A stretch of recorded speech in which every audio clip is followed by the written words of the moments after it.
नमस्कार मित्रांनो, मी गौरी शिरसाट आपणा सर्वांचं माझं यूट्यूब चॅनलवरती सर्वप्रथम स्वागत करते. मित्रांनो, आजचा माझा कवितेचा विषय आहे पालकत्व एक प्रवास. चला तर मग बघूया आजची ही माझी कविता. शब्द नाहीत नेहमी, कधी फक्त मिठी पुरते. रडू नको म्हणायचं असतं, पण कधी दोघांच्याही डोळ्यात पाणी भरते. मला काम आहे, मला वेळ नाही, असं रोजच चालतं. पण लक्षात ठेवा, मुले मोठी होतात, पण पालकाचं हृदय तसंच लहान असतं.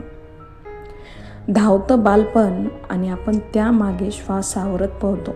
धावतं बालपण आणि आपण त्यामागे श्वास सावरत पळतो. त्याच्या छोट्या जगासाठी स्वतःचे स्वप्न काही वेळा थांबवतो.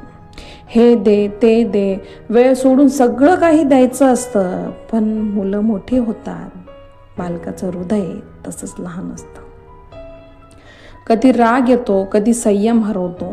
कधी राग येतो, कधी संयम हरवतं. पण प्रेमच जिंकतं आणि आपण पुन्हा शिकतो. फक्त वाढवायचं नसतं, सोबत आपण वाढायचंही असतं. मुलाला नव्हे, स्वतःलाही प्रत्येक दिवशी बदलायचं असतं. माहिती नाही पाळणा घरात पोरं ठेवून यांना कसं त्याला घडवायचं असतं. पण पालकांनो लक्षात ठेवा, मुलं मोठी होतात, पण पालकाचं हृदय तसंच लहान असतं. कधी शिक्षक, कधी मित्र, कधी आधार, कधी दिशा. कधी शिक्षक, कधी मित्र, कधी आधार, कधी दिशा. पालक होणं म्हणजेच प्रेमाची सर्वात शुद्ध भाषा.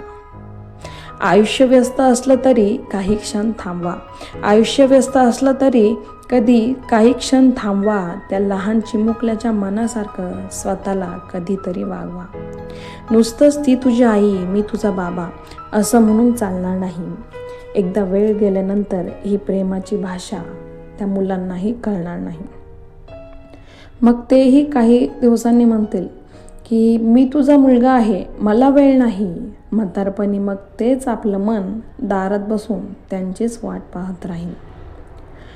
काम पैसा दिसला की कधी न्यूटनचा थर्ड लॉ आठवायचा असतो. काम पैसा दिसला की कधी न्यूटनचा थर्ड लॉ म्हणजेच every action as opposite reaction या लॉला आठवायचं असतं. पालकांनो खरंच लक्षात ठेवा, मुलं मोठी होतात, पण पालकाचं हृदय तसंच लहान असतं. मित्रांनो, आजच्या या आधुनिक जगामध्ये माहिती की पैसा आपल्याला खूप गरजेचा असतो. आपणही म्हणतो की मी याच्यासाठीच तर कमवतो, पण त्याच्यासाठी कमवता त्याला वेळ देणं हेही विसरू नका.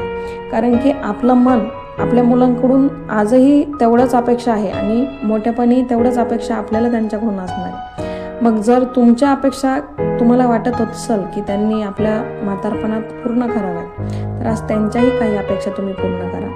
त्यांना योग्य संस्कार लावा, वेळ काढून त्यांचा वेळ द्या, म्हणजेच ते कायम तुमच्याशी कनेक्टमध्ये राहतील. असो, आजची कविता आवडली असल्यास नक्कीच लाईक करा, सबस्क्राईब करा आणि सर्वात महत्त्वाचं शेअर करायला विसरू नका.